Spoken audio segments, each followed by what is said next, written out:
Friends, എല്ലാ കൂട്ടുകാർക്കും മൗനരാഗത്തിന്റെ പുതിയൊരു റിവ്യൂയിലേക്ക് സ്വാഗതം.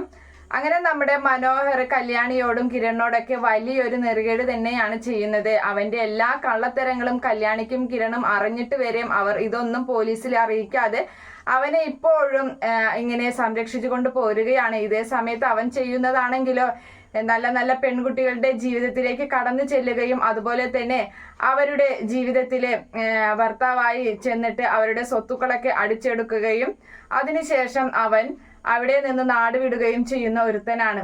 പക്ഷേ കിരൺ ഇങ്ങനെ കിടപ്പിലായതുകൊണ്ട് തന്നെ കിരണിന്റെ അരികിൽ ആരുമില്ല എന്ന് ഒരു ഉറപ്പ് വരുത്തിയതിന് ശേഷം അവൻ ഗംഗയെ വിളിച്ചറിയിക്കുകയാണ്. ഗംഗയാണെങ്കിൽ അവിടേക്ക് പെട്ടെന്ന് തന്നെ എത്തുകയും തളർന്നു കിടക്കുന്ന നമ്മുടെ കിരണിനെ നെഞ്ചിൽ കാല് ചവിട്ടി നിർത്തുകയും ആ മുട്ടുകാല് ചവിട്ടുകയും അതുപോലെ തന്നെ അവനെ പറയാൻ പാടില്ലാത്ത കാര്യങ്ങളൊക്കെ പറഞ്ഞ് അവനെ ഭീഷണിപ്പെടുത്തുകയൊക്കെ ചെയ്യുന്നുണ്ട്.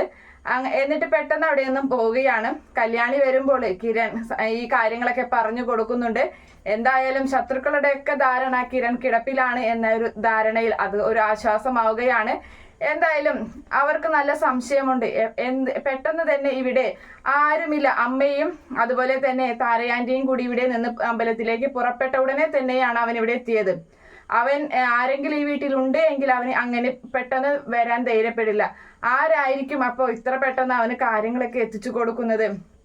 അപ്പൊ കല്യാൺ ഉടനടി പറയുന്നുണ്ട്, അത് മറ്റാരും ആയിരിക്കില്ല. ഇനിയിപ്പോ രാഹുൽ കിടപ്പിലാണ്, പിന്നെ സരയു ഒന്നും അങ്ങനെ ചെയ്യുന്നു തോന്നുന്നില്ല. പിന്നെ ഉള്ളത് മനോഹറാണ്. മനോഹർ അവനുമായിട്ട് എന്തെങ്കിലും ബന്ധമുണ്ടോ എന്ന് നമുക്ക് കണ്ടെത്തണം. അങ്ങനെയെങ്കിൽ അവനായിരിക്കും ഇവിടുത്തെ കാര്യങ്ങളൊക്കെ പറഞ്ഞു കൊടുക്കുന്നത് എന്ന് കല്യാണി പറയുകയാണ്. അതുടനെ തന്നെ കണ്ടെത്തുന്നുണ്ട്.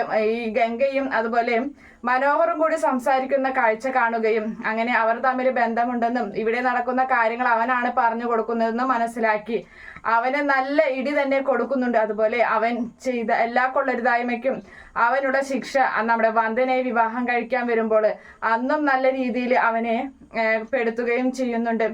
അങ്ങനെ അവന്റെ എല്ലാ കളികളും അവസാനിപ്പിക്കാൻ തന്നെയാണ് കല്യാണിയുടെയൊക്കെ തീരുമാനം. എന്തായാലും ഈ ചെയ്തതിനുള്ളത് നമുക്ക് മനോഹറിന് ഉടനെ തന്നെ മറുപടി കൊടുക്കുന്നതുണ്ട്.